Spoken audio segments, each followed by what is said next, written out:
Okay, so you should all have a text of Mark 7 translated into Russian. Now, I can't read it in Russian, but I do know one thing, that in Russian, just like in English, the number after 15 and before 17 is 16, right? Is that correct? And if you'll look here, you'll see we have verse 14, then we have verse 15, and then we have 17. This is not only in Russian Bibles. This is in English Bibles, and it's actually in most editions of the Greek now as well. So the question is, what happened to verse 16? It's not an accident that it was taken out. It appears in many ancient manuscripts, and it's not an accident that it was taken out. It's part of a, I don't know if I should say this in Moscow, this word, but it's part of a conspiracy. And the conspiratia is to change the meaning of the Gospel of Mark from head to foot, to turn it upside down. Because according to almost everyone, according to all Christian thinkers and writers, Mark 7, chapter 7 of the Gospel of Mark, is the place where Jesus clearly indicated that the Torah is no longer valid and that it is okay now to eat shinken and everything. I'm going to try to explain that, because according to my view, it is the exact opposite. The original meaning of this text is the exact opposite from the way it is usually understood. And not only is Jesus not denying the Torah, not denying the applicability of Jewish law, and especially in this case of kashrut, but he is actually upholding them completely. So the story begins when some Pharisees who come from Jerusalem see that Jesus' disciples are not washing their hands before they are eating. And they say to Jesus, they complain to Jesus, and they say, how come your disciples are not washing their hands? At this point, Jesus gets angry. Now, this is the crux. This is the important point on which this whole story turns. Why did Jesus get angry? Why did he start attacking the Pharisees? According to the usual story, he attacked the Pharisees because they had this terrible commitment to these details of the Torah, these laws of the Torah, which are only external things and have no spiritual significance. But in order to interpret that way, and I emphasize again, this is the way everyone interprets, nearly everyone, for 2,000 years. In order to interpret that way, you actually have to ignore the continuation of the text. If you look in, I think it's in verses 8 and the immediate continuation, you'll see that Jesus first goes off on what seems to be a complete tangent. He starts complaining about two things. One thing he says is that the Pharisees ignore the Torah, or they change the Torah, they set the Torah aside in the name of their traditions, the traditions of their ancestors.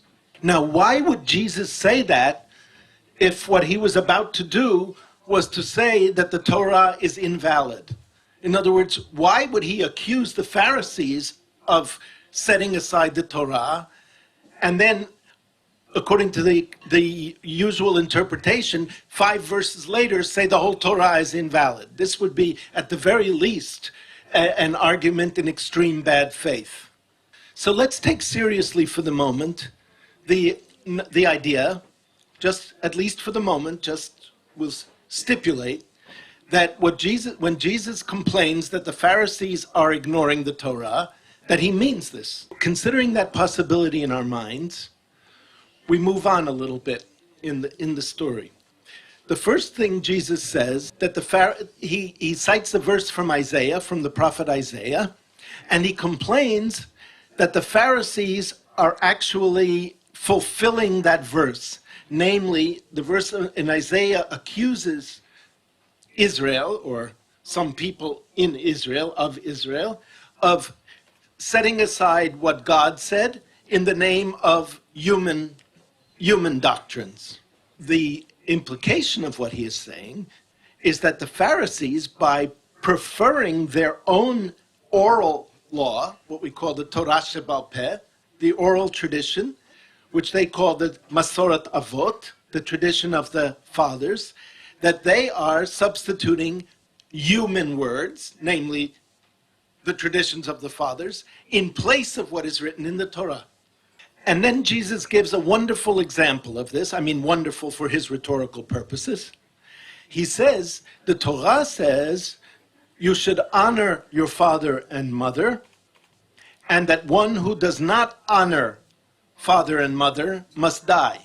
Now, honor, we have to understand, means, in the way that Chazal, in the way that the rabbis understand, it means to feed them, to take care of them, to when they are old, that they should walk,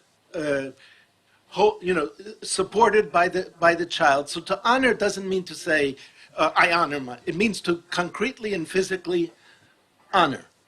And likalel, which is the opposite of to honor, because to honor is lichabed, to make them heavy. So likalel is to make them light, is to make light, lizalzel, we would say in modern Hebrew, right? To dishonor, which would mean not to feed and not to care for, not to support materially one's parents. And this, the Torah tells us, if we do this, then mot yumat, then we will die.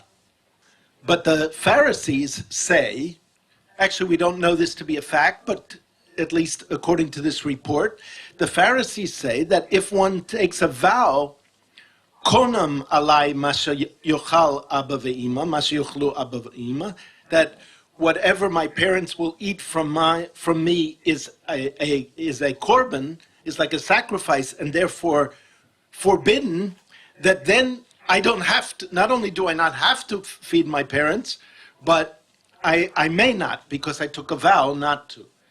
So Jesus uses this as an example. He says, look, here the Pharisees are saying, we have this tradition that if somebody says this formula, kona malay, that it is like a sacrifice, then he doesn't have to and may not fulfill the words of the Torah. So they are putting their human tradition, their Masorat Avot, their tradition of the fathers, in place of Moshe. Instead of Moshe, they are setting aside Moshe for their own tradition, which is exactly what Jesus is complaining about here. So what we have here is a controversy between two different ideas about the Torah. A Pharisaic idea and a different idea. And in a moment I'll explain what the basis of the difference is. So the Pharisees have the idea that there is, in addition to the written Torah, there is also an oral tradition. And Jesus, as a representative of non-Pharisaic Jews, of Jews from the Galilee, from the Galil, who have ancient traditions of their own and disagree with the Pharisees, he sees what the Pharisees are doing as actually attacking the Torah. And he is defending the Torah from the Pharisees. So, according to the interpretations that are existing till now, it is impossible to make sense of why Jesus went off on this story about parents and curses and vows. And in fact, most Christian scholars read that little story here as an interpolation, as something that was put in later on and doesn't really belong in the text. So now let's look at verse 14 together. Then he called the crowd again and said to them, "Listen to me, all of you, and understand. There is nothing outside a person that by going in can defile, but the things that come out are what defile." There is the absent verse 16, the great phantom verse. We could call it the phantom of the gospel. When he had left the crowd and entered the house, his disciples asked him about the parable. Where is there a parable? We know what a parable is. Jesus says something like that, "Let those who have ears hear and understand." And then he tells a story.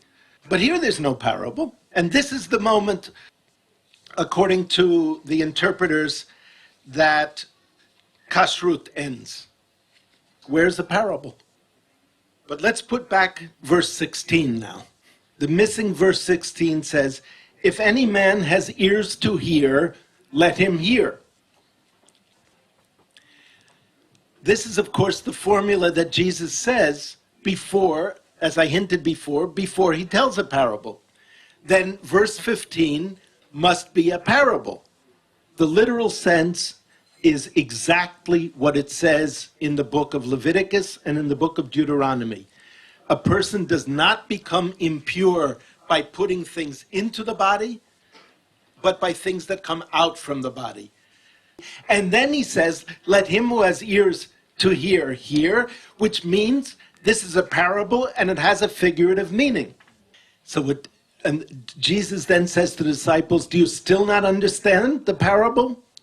And then he explains, things that go into the body don't make us impure, but only things that come out to teach us something, namely to teach us the moral and religious point that when we think evil thoughts, or when we do evil things, when we speak evil things, that we are behaving in a wrong way. So, but this moral can only be understood if the halakha is kept, if the rules are kept strictly as they are in the Torah. And the Pharisees, by insisting on washing hands, that is to purify the hands, are implying that it would be possible to eat with impure hands, to make the food impure, and then to make the body impure. And if they do that, if they imply that, then they are missing the literal sense of the Torah, and by missing the literal sense, by messing up the literal sense, then they completely lose the moral meaning as well.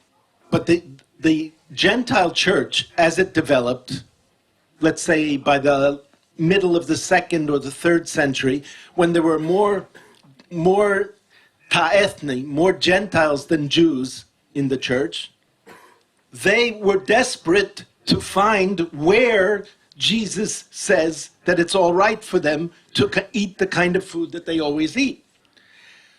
Because it didn't work for them in antiquity to say, okay, Paul said we can eat anything, but Jesus not. So for them it became necessary to read verse 15 when Jesus says there's nothing that goes into the body which makes impure, that he is setting aside the Torah and not that he is supporting the Torah. But then, of course, let him who has ears to hear, hear doesn't make any sense because there's no parable, there's no literal and figurative meaning. And that explains why verse 16 is no longer either in Greek or English or Russian New Testaments.